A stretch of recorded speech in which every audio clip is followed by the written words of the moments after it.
ආයිබෝවන් cooking හට්ටෙල්ගේ YouTube channel එකට අදත් ඔයාලව ආදරයෙන් පිළිගන්නවා.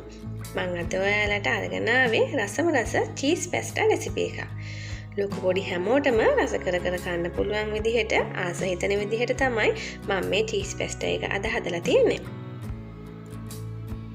මම දැන් ඔයාලට පෙන්නන්නම් මම මේ රසම රස චීස් පැස්ටා එක හදාගත්තේ කොහොමද කියලා.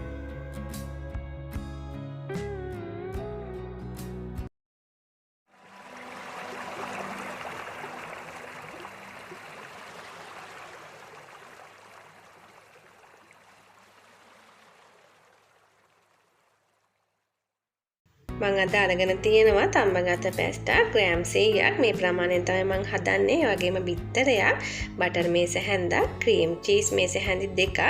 මං අද අරගෙන තියෙන්නේ ක්‍රීම් චීස්. ඔයාලට ක්‍රීම් චීස් නැත්තම් හැපි කව් චීස් කෑලි දෙකක් වුණත් මේ ප්‍රමාණයට භාවිත කරන්න පුළුවන්. එතකොට මං තව අරන් තියෙනවා කැරට්, ලේස්, ගෝවා, තලාගත්ත සුදු ලුණු බික් දෙකක්, ලුණු, පොඩියට කපාගත්ත අමිරිස් කරල් 4-5. මම මේ සේරම කපාගෙන තියෙන්නේ පොඩියට කොටු හැඩයට. පැස්ටා එක හදාගන්න මුලින්ම අපි පෑන් එක ලිපේ තියලා මේ වගේ බටර් ටික එකතු කරගෙන බටර් ටික මෙල්ට් වෙන්න දෙන්න ඕනේ.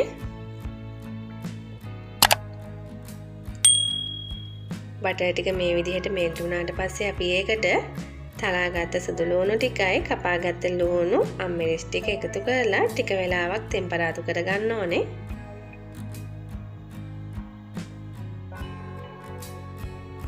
ගොඩාක් වෙලා ලුණු අම්මිරිස් සුදු ලුණු ටික ටෙම්පරාදු කරගන්නේ නැහැ. රන්වන් පාටක් වෙනකම්ම සාමාන්‍ය ප්‍රමාණයට මේක සුවඳ එනකන් විතරයි අපි විනාඩි 2ක් විතර මද ගින්දරේ ටෙම්පරාදු කරගන්නේ.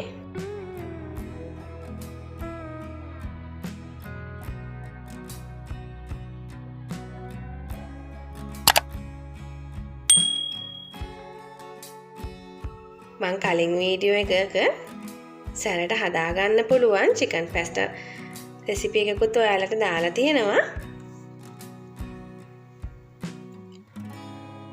මේ තියෙන්නේ ඒ චිකන් පැස්ටා එක. මම මේකේ link එකත් පහළ description box එකේ දාන්නම්. ඔයාලට ඒකත් හදලා රස බලන්න පුළුවන්.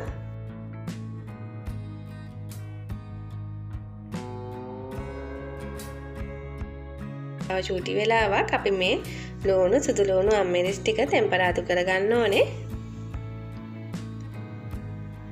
මතක ඇතුව ලිපේ ගින්දර බොහොම අඩුවෙන් තියාගන්න. ගොඩාක් වැඩි කරගන්න එපා ගින්දර. දැන් මේ ටික ටෙම්පරාදු වුණා ඇති. දැන් මම මේකට කපාගත්ත එළවලු ටික එකතු කරගන්නවා.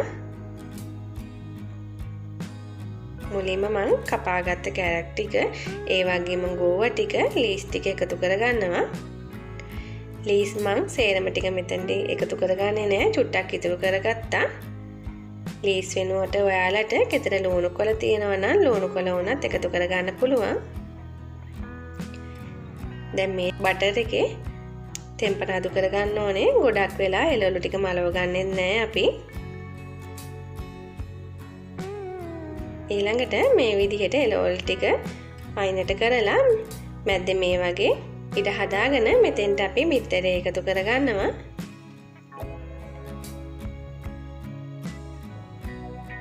බිත්තරේ එකතු කරගත්ත ගමන්ම මේ වෙලාවේදී මම චීස් ටිකත් එකතු කරගන්නවා.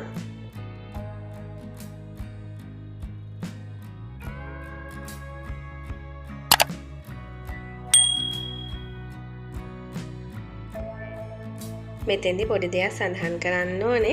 ඔයාලා ක්‍රීම් චීස් වෙනුවට හැපි කව් චීස් ගන්නවා නම් එහෙම බිත්තර එකතු කරලා චීස් කෑලි දෙකක් විතර එකතු කරලා ඒ වෙලාවේදී මේකට ෆ්‍රෙෂ් මිල්ක් ටිකකුත් එකතු කරගන්න ඕනේ. ඊළඟට මම මේකට රස අනුව ලුණු කුඩු ස්වල්පෙකුයි ගම්බිරිස් කුඩු ටිකකුයි එකතු කරගන්නවා. මම මේ අද රෙසිපි එකෙන් චුට්ටක් වැදගත්කම ලබා දෙන්නේ කුඩා දරුවන්ට හදාගන්න පුළුවන් විදිහට.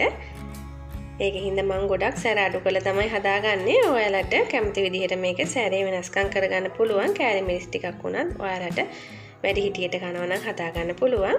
ඊළඟට මම තම්බගත්ත පැස්ටා ටිකත් මේකට එකතු කරලා හොඳට කලවම් කරගන්නවා.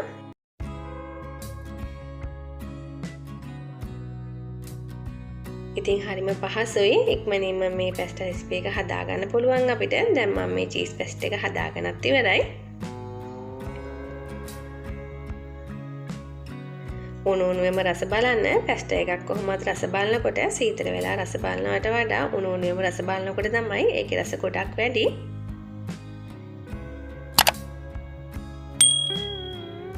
මේ වගේ රසම රස රෙසිපීස් ගෙදර තියාගෙන ඔයාලට අඩු වියදමකින් රස බලන්න පුළුවන් හදාගෙන. ඉතින් මේ වගේ වීඩියෝ බලන්න දිගටම අපිත් එක්ක එකතු වෙලා ඉන්න කියලා ආරාධනා කරනවා. ඒ වගේම තමයි තාමත් අපිව subscribe කරලා නැති යාළුවෝ ඉන්නවා නම් අපිව subscribe කරලා අපේ වීඩියෝ බලන්න දිගටම අපිත් එක්ක එකතු වෙලා ඉන්න කියලා ආරාධනා කරනවා.